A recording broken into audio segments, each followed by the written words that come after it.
wishing, waling, maning, hatching, kring-kring. Ay, teka, machine pala ito na do-it-yourself na mga badge. Uy, pwede ito pang negosyo.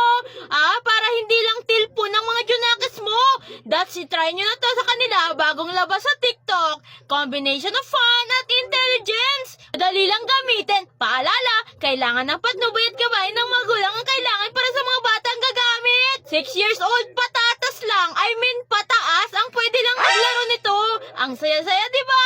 Ang daming laman, hand-eye coordination, concentration, ability, parent-child interaction, intellectual exercise at environmental-friendly materials. May iba't ibang design na pagpipilian. Merong animal sa ocean, meron mga pusa, aso, flower, starfish, manok na mga stickers. Kung gusto mo rin to, just click the Boodle Basket!